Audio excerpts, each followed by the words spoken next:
सर्वांना सप्रेम जय जिजाऊ। मित्रांनो, आज एका महाराष्ट्रातल्या धगधगत्या विषयावरती चर्चा करायची आहे। विषय खूप महत्त्वाचा आहे, म्हणून आज लाईव्हच्या माध्यमातून चर्चा करावीशी वाटते। महाराष्ट्रामध्ये कित्येक दिवसापासून एक षडयंत्र आखलं जातंय। महाराष्ट्रामध्ये दंगली व्हाव्यात म्हणून पोषक वातावरण तयार केलं जातंय आणि महाराष्ट्रातले काही सत्ताधारी जाणीवपूर्वक काही भडकाऊ वक्तव्य सध्या महाराष्ट्रामध्ये करताना पाहायला मिळून येतात। त्याच्यामध्ये प्रामुख्याने भारतीय जनता पार्टीचे आमदार आणि खासदार यांनी पुढाकार घेतलेला आपल्याला पाहायला मिळून येतोय। त्याच्यामध्ये राणे फॅमिली असेल आणि भारतीय जनता पार्टीचे प्रमुख शिलेदार असतील, कार्यकर्ते असतील, पदाधिकारी असतील। जेव्हापासून या महाराष्ट्रामध्ये छावा चित्रपट प्रदर्शित झाला तेव्हापासून काही जण जाणीवपूर्वक या महाराष्ट्रामध्ये भडकाऊ वक्तव्य करीत आहेत। औरंगजेबाची कबर हा प्रमुख मुद्दा नव्हताच, तरी सुद्धा औरंगजेबाच्या कबरीभोवती महाराष्ट्रातलं राजकारण फिरतंय असं म्हटलं तरी वावगं ठरणार नाही।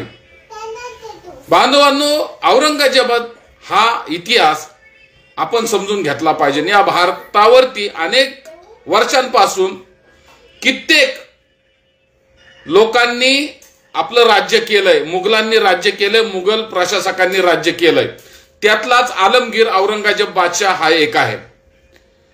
ज्या वेळेस आपण इतिहासाची पानं चाळतो त्यावेळेस छत्रपती शिवाजी महाराज, छत्रपती संभाजी महाराज आणि या महाराष्ट्रातील प्रमुख मावळ्यांचा, प्रमुख शिलेदारांचा इतिहास आपल्या नजरेसमोर येतो। अनेक सुभेदार असतील, मावळे असतील, यांचा रक्तरंजित इतिहास या स्वराज्याच्या मातीमध्ये गाडला गेलेला आहे। अनेक मावळ्यांनी, अनेक सेनापतींनी या स्वराज्याच्या साठी आपलं महत्वाची भूमिका निभावलेले, आपलं बलिदान दिलेलं आहे। ज्या वेळेस आपण छत्रपती शिवाजी महाराजांचा, छत्रपती संभाजी महाराजांचा, प्रमुख मावळ्यांचा इतिहास सांगत असतो त्यावेळेस शत्रू किती बलाढ्य होता, आपल्या समोर शत्रू कोण होता, मुघल होता का औरंगजेब होता का अजून निजाम होता, ते आपल्याला प्रामुख्याने मांडावं लागतं, सांगावं लागतं। मग तो शाहिस्ता खान असेल, अफजल खान असेल, औरंगजेब असेल, अनेक वेगवेगळे मुघल शासक असतील, मुघलांचे सेनापती असतील, त्यांचा इतिहास आपल्याला ओघानं सांगावाच लागतो। ज्यावेळेस छत्रपतींचा इतिहास आपण पुनर्जीवित करतो त्यावेळेस मुघलांचा इतिहास सुद्धा आपल्याला त्या ठिकाणी मांडावा लागतो, नाहीतर त्या इतिहासाला खरं स्वरूप प्राप्त होत नाही। त्याच धर्तीवरती बांधवांनो, औरंगजेबाचा इतिहास सुद्धा आपल्याला बदलता येणार नाही। औरंगजेब हा क्रूर कर्मा होता, क्रूर प्रशासक होता, त्याने आपल्या बापाला कैदेमध्ये टाकलेलं होतं, ते सुद्धा आपल्याला नाकारता येणार नाही।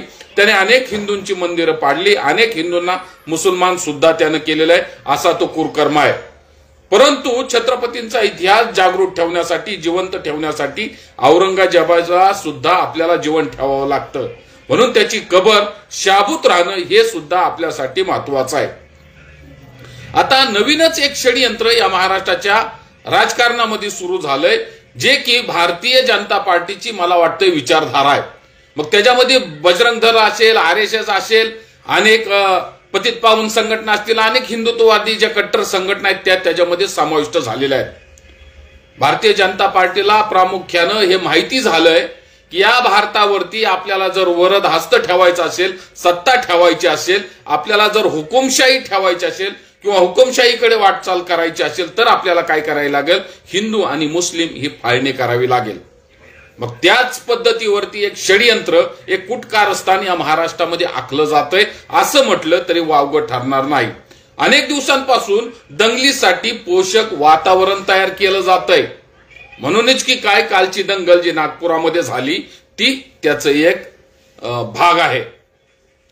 औरंगजेबाचा फोटो तुम्ही जाळला, फाडला, चपलनी मारला, कुणीही काही बोलणार नाही, पण एखाद्या दर्ग्यावरची चादर काढून आणणं, त्याच्यावर कुराणाच्या आयत असणं आणि त्याच्यावरती तुम्ही चपलनी तुडवणं म्हणजे कुणाच्या तरी धार्मिक भावना तुम्ही दुखावत आहात हे तुम्ही विसरता आहात। तुम्ही छावा चित्रपट पाहून अकबर मार्गावरती तुम्ही त्या ठिकाणी उभे राहून मुतले। औरंगाबादला तुम्ही संभाजीनगर केलं, कुणीही आक्षेप घेतलेला नाही, कुणीही काही बोललेलं नाही. पण एखाद्याच्या धार्मिक भावना बिघडवणं हा मात्र कुठल्या कायद्यामध्ये बसतंय ते आपण या ठिकाणी व्यक्त करावं, सांगावं. आता कुराण रमजानचा महिना चालू आहे, अनेक मुस्लिम बांधवांचे उपवास चालू आहेत आणि त्या ठिकाणी तुम्ही काय करताय तर त्याला एक धार्मिक वळण देताय. दंगली भडकवण्याचं काम त्या नागपुरामधून सुरू झालंय. मला असं वाटतंय कुठल्या तरी पंथाचं हे कटू कारस्थान आहे. कुठल्या तरी वामनाची ही वामन नीती आहे, राजनीती आहे, चाणक्य नीती आहे असं म्हटलं तरी वावगं ठरणार नाही. बांधवांनो, महाराष्ट्र पेटतोय, महाराष्ट्राचा बिहार होतोय हे आपल्याला समजत नाही. लक्षात ठेवा, आपल्या तरुणांची माथी आपण भडकवतोय. याच्यामध्ये कुणाचं नुकसान होतोय तर तुमच्या आणि आमच्या मुलांचं नुकसान होतोय. दगडगोटे कुणाच्या हातात येतात? तुमच्या आणि आमच्या मुलांच्या हातात येतात. या राजकारण्यांची मुलं स्टडीमध्ये आहेत आणि आपली मुलं कस्टडीमध्ये आहेत. बांधवांनो, देवेंद्र फडणवीस याच्यावर मुख गिळून का गप्प आहे? त्यांचे पालकमंत्री बावनकुळे त्या ठिकाणी नागपुरात जातात आणि आगीमध्ये तेल ओतण्याचं काम करतात, माथी भडकवण्याचं काम करतात. या महाराष्ट्रामध्ये समता, बंधुता आणि एकता टिकली पाहिजे की नाही? महाराष्ट्र सतत पेटला पाहिजे, महाराष्ट्रामध्ये उद्रेक झाला पाहिजे. मला असं वाटतं ही कुणाची धारणा आहे, कुणाची भावना आहे? भारतीय जनता पार्टीचं कट आणि कारस्थान आता समजून घेण्याची वेळ आलेली आहे. बांधवांनो, तुम्ही आणि आम्ही मनगट मेंदू आता सशक्त केला पाहिजे. सतसत विवेक बुद्धीनं आपण विचार केला पाहिजे. म्हणून आपण सतत विनंती करतोय, महाराष्ट्रात मध्ये शांतता राहिली पाहिजे. महाराष्ट्रात मध्ये जे वातावरण आनंदाचं एकोप्याचं ते टिकलं पाहिजे. हिंदू मुसलमान गुन्ह्या गोविंदानं नांदला पाहिजे. छत्रपतींच्या संभाजीराजांच्या सैन्यामध्ये अनेक मुसलमान होते, तसेच औरंगजेबाच्या सैन्यात सुद्धा अनेक हिंदू सरदार होते. हे नाकारून चालणार नाही, हे पुसता येणार नाही. 350-400 वर्षापूर्वीचा इतिहासावर जर आज आपण बोलतोय 2025 ला आणि आज आपण एकमेकांची डोकी फोडतोय, ते कुठंतरी बुद्धीला पटत नाही, मनाला पटत नाही. म्हणून या चॅनलच्या माध्यमातून, लाईव्हच्या माध्यमातून मला या ठिकाणी प्रबोधन करायचं आहे. मित्रांनो, विनंती एकच आहे की व्हिडिओ शेवटपर्यंत पाहिला पाहिजे आणि आपल्या बांधवांना आपण समजून सांगितलं पाहिजे. कोणतरी म्हणतोय औरंगजेबाची कबर या महाराष्ट्रातून फेकून दिली पाहिजे, आम्ही त्याचा धिक्कार करतो. बरोबर आहे, करा, जरूर करा. पण ज्या वेळेस औरंगजेबाची कबर आपण निस्तीनाबूत करतो त्यावेळेस आपण छत्रपती शिवरायांचा इतिहास सुद्धा पुसतोय. भावी पिढीला आपण काय दाखवणार आहात? याच औरंग्याला आम्ही या महाराष्ट्राच्या मातीत मध्ये गाडलंय. जो छत्रपतींना दख्खनचा छिवा म्हणत होता त्यालाच आम्ही या महाराष्ट्राच्या मातीमध्ये गाडून टाकलंय. हे दाखवण्यासाठी त्याची कबर जिवंत पाहिजे, नाहीतर काय साक्षी आणि पुरावे संदर्भ देणार आहात? बांधवांनो, काल छत्रपती शिवाजी महाराजांची जयंती झाली. कशाच्या आधारावर? कशाच्या आधारावर? छत्रपतींची जयंती असते 19 फेब्रुवारीला आणि आज तुम्ही काय करताय? त्यांची जयंती तिथीनुसार साजरी करतात. छत्रपती शिवाजी महाराजांनी कधीच तिथीनुसार कुठलीही लढाई लढली नाही. बहुतांशी लढाया ह्या आमोशाला लढलेल्या आहेत. बहुतांशी लढाया आमोशाला लढलेल्या आहेत. कुठली तिथ पाहून किंवा मुहूर्त पाहून कुठली लढाई छत्रपती शिवरायांनी लढलेली नाही, हे लक्षात घेतलं पाहिजे. हे तिथीचं खूळ आपल्या उरावर कुणी बचवलंय तर ह्या भट आणि भावनांनी आणि ह्या पुरंदरेनी. तिथी कुणाच्या साजऱ्या करतात? तिथीनुसार जयंती. गणपतीची जयंती तिथीनुसार, हनुमान जयंती तिथीनुसार, राम जयंती रामनवमी जयंतीनुसार, देवाच्या जयंत्या तिथीनुसार का महामानवांच्या जयंत्या तिथीनुसार असतात. जरा कधीतरी सतसत विवेक बुद्धीनं विचार करणार आहात का नाही? तुमचा वाढदिवस काय तिथीनुसार करता का? पंचांग कॅलेंडर काय तिथीनुसार नाही, तारखेनुसार चालतं ना, का तिथीनुसार? पण आमच्यातली काही भाटाळलेली आम्हाला आता ज्ञान शिकवतात. छत्रपती शिवाजी महाराजांचा म्हणे इतिहास एवढा प्रचंड आहे की त्यांची प्रत्येक दिवशी जयंती झाली पाहिजे. जरूर करा. मी म्हणतो 19 फेब्रुवारी नंतर 10 दिवस तुम्ही करा, काय अडचण आहे, तुम्हाला कुणी थांबवलंय? पण तिथीनुसार हे नवीन षडयंत्र आणलंय. अरे माझ्या राजाची जयंती एवढी प्रचंड एका दिवशी व्हायला पाहिजे की 7 समुद्र पलीकडे त्यांचा इतिहास गेला पाहिजे, त्यांची कीर्ती गेली पाहिजे. परंतु छत्रपतींचा विचार 7 समुद्रापलीकडे जाऊच नये, त्यांची कीर्ती या 7 समुद्रापलीकडे कुठल्या देशात जाऊच नये, असं हे षडयंत्र या वामनांनी भटांनी या महाराष्ट्रामध्ये आखून ठेवलंय. म्हणून छत्रपतींचा विचार या देशामध्ये अजून पोचला नाही. छत्रपती शिवाजी महाराज, छत्रपती संभाजी महाराज अजून भारतालाच कळलेले नाहीत, तर बाकीच्यांना कसे कळणार. म्हणून छत्रपतींची जयंती ही 19 फेब्रुवारीला व्हायला पाहिजे. प्रचंड प्रमाणात बहुसंख्येने व्हायला पाहिजे. घराघरात जनात मनात घराघरात ती जयंती साजरी व्हायला पाहिजे. त्याचे असे तुकडे करून विभाजन करून तुमची आणि आमची मन कलुषित केली जातात. हे षडयंत्र कोणाचं आहे, कोण करतंय ह्या जयंत्या, हे सुद्धा समजून घेतलं पाहिजे. हे शिवसेनेवाले तिथीनुसार आणि ते भाजपवाले तिथीनुसार, हे कोण करतंय षडयंत्र. मराठा समाज कधीही तिथीनुसार शिवजयंती साजरी करत नाही, तो करतो 19 फेब्रुवारीला. आणि जे कोणी करतंय ते मला असं वाटतंय भाटाळलेले. भारतीय जनता पार्टी त्यांच्या कार्यशाळेमध्ये शिकवते, पैसा पुरवते की काय करा तिथीनुसार करा. का करा तिथीनुसार. शिवजयंती ही 19 फेब्रुवारीलाच व्हायला पाहिजे, हे या माध्यमातून या ठिकाणी सांगावं असं वाटतंय. मुद्दा थोडा भरकटलाय. परत एकदा मुद्द्यावरती येतो की औरंगजेबाची कबर जे खोदण्याचं काम आणि उखडून टाकण्याचं षडयंत्र या महाराष्ट्रामध्ये भारतीय जनता पार्टी, बजरंग दल, RSS आणि अजून कुठले संघ असतील, जनसंघ असतील, बजरंग दल असतील किंवा ते पतित पावनवाले असतील, त्यांनी हटकून सुरू केलेले हे षडयंत्र आहे. या संघटनेचे मेन अधिकारी कोण बघा. बजरंग दलाचं कोण आहे बघा, ब्राह्मण आहे. पतित पावनचा कोण आहे बघा, ब्राह्मण आहे. RSSचा कोण आहे, ब्राह्मण आहे. का तिथं बहुजनवादी एखादा कोण घेत नाही. इतक्या दिवस नवमीच्या नावावर, रामाच्या नावावर, मंदिराच्या नावावर बाबरी पाडली. इथपर्यंत कोण होते कारसेवक, तुम्ही ना आम्हीच होतो मंदिरात ती बाबरी पाडायला. आता मग औरंगजेबाची कबर जर तुम्ही उचकटायला चाललाय ना, तर औरंगजेबाने मानलेला दिल्लीचा लाल किल्ला सुद्धा उकळून टाका. ताजमहल सुद्धा कबरी जो बांधलाय ना मुमताजसाठी औरंगजेबाने, ते सुद्धा उघडून टाका. कशाला ठेवताय त्या तरी. ते कुतुब मिनार, झुलता मिनार, हलता मिनार, गोल घुमट हैदराबादचा सगळं पाडून टाकू. मुघलांनी जे जे काही केलंय ना सगळं निस्तीनाबूत करून टाकू. काही ठेवायचं नाही. मग कशाला एक ठेवायचं, एकाला वेगळा नाही न्याय आणि एकाला वेगळा नाही, कशासाठी. हे सुद्धा समजून घेतलं पाहिजे. आमचे मित्र रफिक शेख, जिल्हा अध्यक्ष सातारा, लाईव्हच्या माध्यमातून जोडले, त्यांचं या ठिकाणी हार्दिकाचं स्वागत. अनिल शितोळे या ठिकाणी आमच्या विचारपीठावरती जोडले, त्यांचं सुद्धा हार्दिक स्वागत.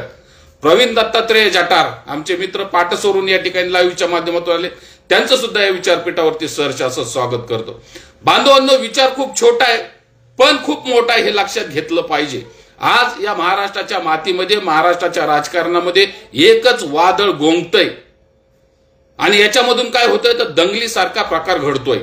औरंगजेबाची कबर उपटण्यासाठी कोण पुढाकार घेतय हे तरी समजून घेतलं पाहिजे. तुमची आणि आमची माती भडकवली जात आहेत. आमच्या मुलांच्या हातात दगडगोटे दिले जातात. यांच्यावरती जर केसेस झाल्या तर मग हे पोलीसमध्ये, मिलिटरीमध्ये किंवा सरकारी नोकरीमध्ये जाऊ शकत नाहीत ना.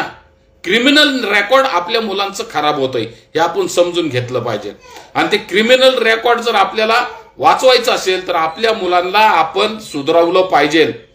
कुठून आल्या त्या नागपूरमध्ये तलवारी. आता काय म्हणतात स्टेटमेंट, तर बाहेरची लोक आली होती.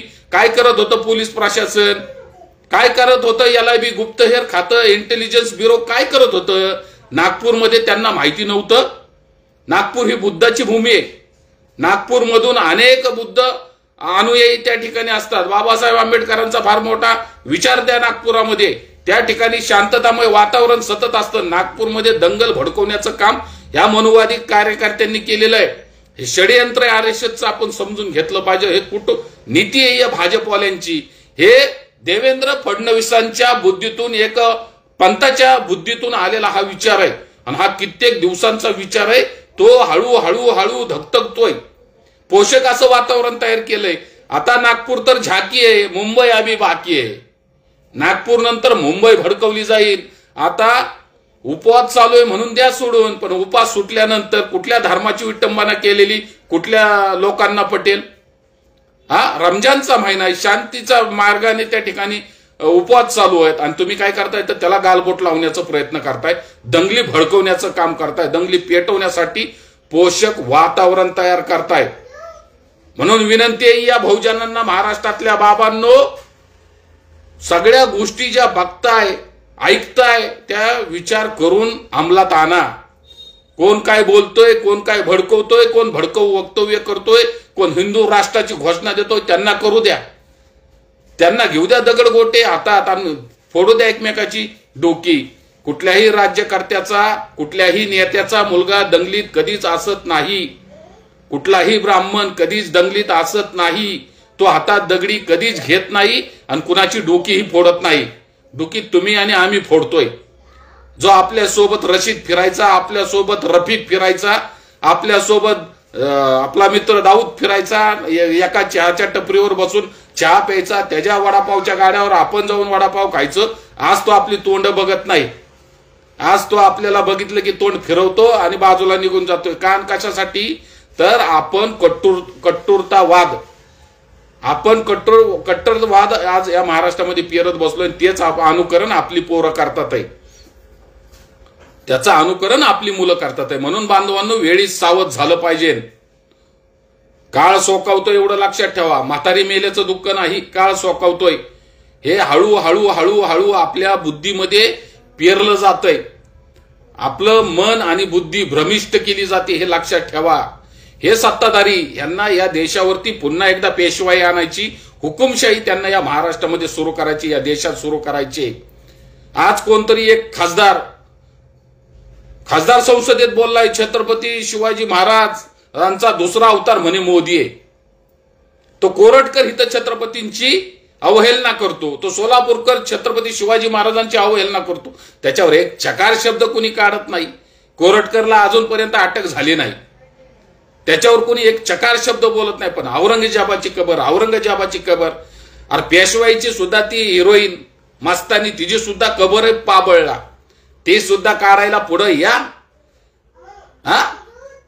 जी पेशव्यांची हिरोईन आहे, तिची कबर आहे पाबळमध्ये, ते सुद्धा काढून टाकू. सगळ्या कबरी या महाराष्ट्रातल्या देशातल्या काढून फेकून देऊ. सगळा इतिहास पुसून टाकू.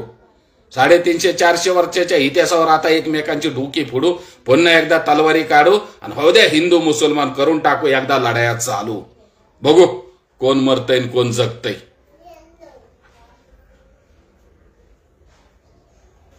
शिवश्री वायाळ, प्रदीप पुरोहित, आपलं स्वागत. काय हरकत नाही. पुरोहित सुद्धा आपले व्हिडिओ बघतात, काहीच अडचण नाही कुणाला. देशपांडे, कुलकर्णी, जोशी, आपटे सगळ्यांनी आपले व्हिडिओ बघावे. फक्त व्हिडिओ बघून कमेंट करायला येऊ नका, कारण मग जोडले जाल, एवढं मात्र नक्की सांगतो. काय होतंय आपलं काय होतंय, आपलं ठेवायचं झाकून आणि दुसऱ्याचं बघायचं वाकून. असलेली सवय काही लोकांना कमेंटमध्ये यायचं आणि भोकत राहायचं. आम्हाला सांगायची गरज नाही कुणी. आमचं मनगट मेंदू सशक्त आहे. आम्ही मराठा सेवा संघाचे संभाजी ब्रिगेडचे कार्यकर्ते, आम्हाला सगळं समजतं. पुरोगामी आम्ही इतिहास वाचून आमची डोकी एकदम शार्प झालेली आहेत. आम्ही भाकड काता पोती पुराण हे आम्हाला सांगायचं नाही, त्याच्यावर आमचा विश्वास नाही. ते आम्ही ऐकत बी नाही आणि त्याच्यावर आम्ही काही चालत बी नाही. आम्ही आमच्या देशातल्या तरुणांची माथी सशक्त करण्याचा पर्याय म्हणून आम्ही लोकांना सचेत प्रबोधन करत असतो. विनोद पवार, आपलं स्वागत. बांधवांनो, औरंगजेबाची कबर काढण्यापेक्षा मला असं वाटतंय की त्याला काय केलं पाहिजे की त्याचा इतिहास आहे ना लोकांना समजला पाहिजे. औरंगजेब कसा कोरकर्मा होता, छत्रपतींनी त्याला कसा शह दिला, त्यांनी संभाजी महाराजांची हत्या केल्यानंतर पार तारा राणीपर्यंत औरंगजेबाची पळता भुई कशी एक केली, संताजी धानाजींनी मुघलांना कसा त्रास दिला, हा इतिहास लोकांना समजला पाहिजे. औरंगजेबाची कबर काढा, त्याच्यावरची चादर काय वाढताय, त्याला काय तुडवताय, अरे त्याच्यावर आयत आहे, कुराण आहे. ती हिरवी चादर म्हणजे नुसती चादर नाही, त्याच्यावर देवाचा धर्माचा संबंध आहे. त्याला लाताबुक्क्यांनी तुडवताय, त्याच्यावर नाचताय, कुठल्या तरी धर्माची अवहेलना करताय. कुणाची माती भडकणार नाही. कोण मग त्या ठिकाणी करणार आहे? मग त्याला काय करते, भोगावं लागतंय दुसऱ्यालाच.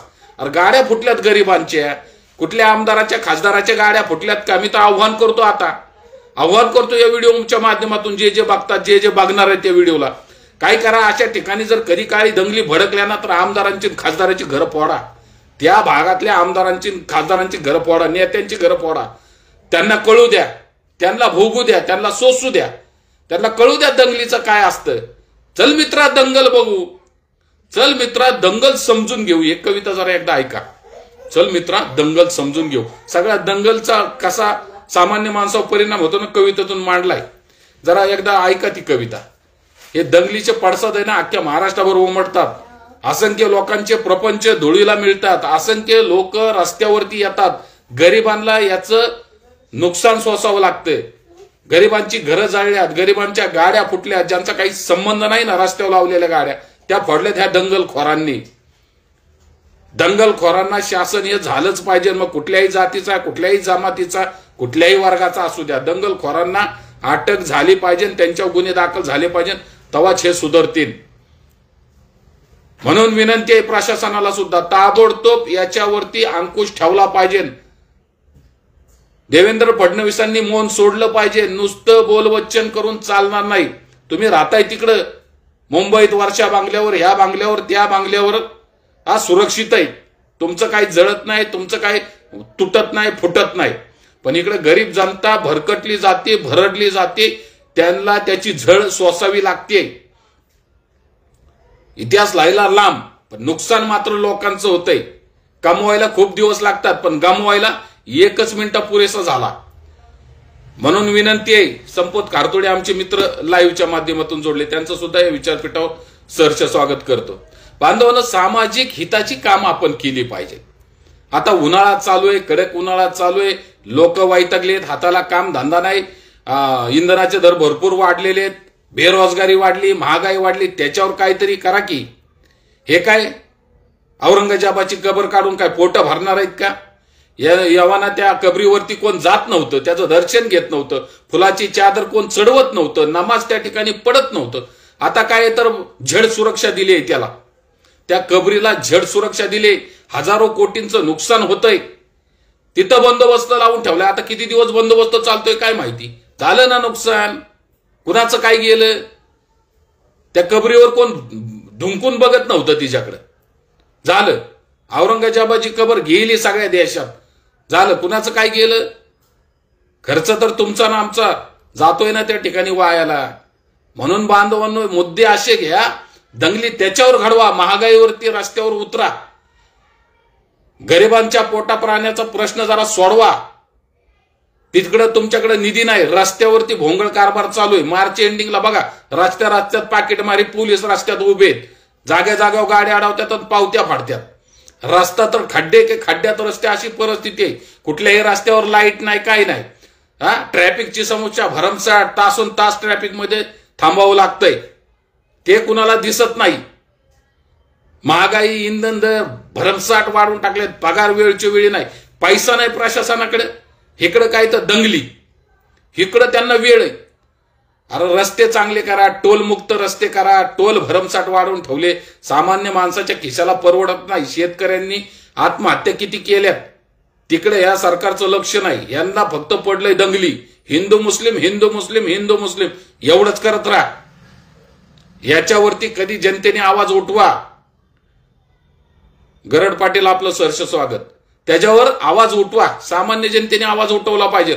दंगली करून काही कुणाची पोट भरत नाही. ह्या राजकारण्यांची ना सत्ता फक्त शाबीत राहते. यांना वाटतं की सगळ्या महाराष्ट्रात दंगली झाल्या पाहिजे आणि आम्ही मात्र राजरोसपणे बाहेर राहिलं पाहिजे. तुम्ही मरा, तुम्ही जागा, त्यांना काही पडलं नाही तुमच्या जीवाचं बरं वाईट. तुम्ही एकमेकांची डुकी फोडा, एकमेकांची घरं जाळा, नाहीतर तुमच्या गाड्या बसा, नाही तर एकमेकांच्या उराव बसा. यांना काही पडलेलं नाही. बांधवांनो, याच्यामध्ये तुमचं आणि आमचं नुकसान होतंय. समजून घ्या जरा. कसल्या दंगली करताय तुम्ही? कसलं हिंदू मुस्लिम घेऊन बसलाय? बाबासाहेबांनी सांगितलंय, गुलामाला गुलामगिरीची जाणीव करून द्या, म्हणजे तो बंड करून उठेल. आपले मानसिकताच गुलाम झालीये. हे भारतीय जनता पार्टीवाले आपल्याला भडकवतात आणि आपण भडकतोय. आपलं मन, मनगट, मेंदू सशक्त करण्यासाठी आपण वाचलं पाहिजे. महापुरुषांच्या विचारधारेवरती आपण चाललं पाहिजे. छत्रपती शिवरायांनी जे विचार दिलाय तो विचार जरा डोक्यात घ्या. डोक्यावर घेऊ नका आणि फक्त जयंतीला नाचू नका. नाचत बसले डीजेच्या तालावर. हा विचार दिलाय छत्रपतींनी. अरे पवाडे सांगा, शिवचरित्र सांगा, लोकांना कळू द्या. का डीजे लावून फक्त दारू पिऊन नाचायचं एवढंच राहिलंय तुमच्या ना आमच्या हातात. आणि चालले हुल्लडगिरी करायला. काय तर औरंगजेबाची कबर. अरे कोण औरंगजेबाची? काय दूध काढणार आहे का त्या औरंगजेबाच्या कबरीचं? तुम्ही शांत बसा जरा, डोकी थंड ठेवा. आणि सत्सविवेक बुद्धीनं विचार करा. या महाराष्ट्रामध्ये पूरक वातावरण दंगलीसाठी केलं जातं. कित्येक दिवसापासून आपण ओरडतोय. पोषक वातावरण दंगलीसाठी केलं जातंय. त्यांची इच्छाच आहे भारतीय जनता पार्टीची दंगली झाल्या पाहिजे. या देशामध्ये हिंदू राष्ट्र कधीच होऊ शकत नाही. इथं बुद्धिस्ट आहेत, इथं ख्रिश्चन आहेत, इथं मुस्लिम आहेत. त्यांचा विरोध आहे की नाही? देशाला संविधान आहे, घटना आहे. उचलली जी पण लावली टाळ्याला हिंदू राष्ट्र म्हणे, हिंदू राष्ट्र म्हणा. अरे हे हिंदूच राष्ट्र आहे रे बाबा. इथं 80-90% हिंदू राहतात. कसलं घेऊन बसलाय दुसरं राष्ट्र? आपल्याला जे जे वाटतंय ना ते राष्ट्र आहे आपलं. समता, बंधुता आणि न्यायाची वागणूक या देशामध्ये असली पाहिजे. सर्वांना समान न्याय, सर्वांना समान संधी या बेसिकवर आपण चाललो पाहिजे. फक्त माझं माझं माझं. मला वाटतंय पुन्हा एकदा या देशावर हुकुमशाही येते की काय? पेशवाई पुन्हा या देशात येते काय? 3% लोकांनी आपली डोकी भ्रमिष्ट केल्या आणि आपण दुसऱ्यांच्या हातातली कतपुतली असल्याने आपण नाचतोय. ते बोलतील तसं आपण वागतोय. तो नितेश राणे काँग्रेसमध्ये असताना त्यांना शिव्या देत होता. आता भाजपमध्ये आलाय तर ह्यांना शिव्या देतो. केवढं भडकाऊ वक्तव्य करतो. मुस्लिमांच्या विरोधात गरळ ओकतोय. त्याला लगाम घाला. देवेंद्र फडणवीस साहेब गृहमंत्री आहेत आणि भाजपवाले काय म्हणतात की देवेंद्र फडणवीसांना बदनाम करण्याचं हे षडयंत्र आहे. देवेंद्र फडणवीसांना बदनाम करण्याचं. त्यांच्याकडे गृहमंत्री आहे, त्यांच्याकडे मुख्यमंत्री, त्यांच्याकडे पोलीस आहे, इंटेलिजन्स ब्युरो आहे, IB आहे, गुप्तहेर खाते. फडणवीसांना समजत नाही का? फडणवीसांना या आधीच सगळं समजतंय. तरी सुद्धा हा कळीचा नारद मुनी गप्प आहे. याच्यावरती लक्ष केंद्रित केलं पाहिजे. फडणवीसांना खुर्चीवरून खाली खेचलं पाहिजे. तेवढंच आता आपल्या हातात राहिलंय. या देशामध्ये सुख आणि शांतता जर तुम्हाला नांदवायची असेल किंवा नांदताना पाहायचे असेल तर भारतीय जनता पार्टीच्या पाठीमागे जे जे भटाळलेले, जे जे आपले बहुजनवादी विचारधारेतील लोक त्यांच्या पाठीमागे, त्यांची मेंदू आधी भ्रष्ट झालेले जागेवर आणा. त्यांना समजून सांगा, 10 वेळा सांगा, बाबा तसं नाही, दिसतं तसं नसतं म्हणून जग फसतं. एवढंच या व्हिडिओच्या लाईव्हच्या माध्यमातून आपल्याला विनंती वजा इशारा देतो आणि या ठिकाणी थांबतो. षडयंत्र समजून घ्या. या भारतीय जनता पार्टीची मानसिकता समजून घ्या. हे एक कट आणि कारस्थान आहे. एवढंच सांगण्याचा प्रयत्न वारंवार आपण लाईव्हच्या माध्यमातून करतो. बाकी तुम्ही सुज्ञ आहात, तुम्हाला सर्व कळतंय काय खरंय काय खोटंय. समजून घ्या आणि आपलं मत कमेंट बॉक्समध्ये व्यक्त करायला विसरू नका. बाकी आपला जास्त वेळ घेत नाही. या ठिकाणी थांबतो. उदय गायकवाड विचारपीठावरती आपलं स्वागत. या ठिकाणी थांबतो. धन्यवाद. जय जिजाऊ, जय शिवराय, जय भीम मित्रांनो.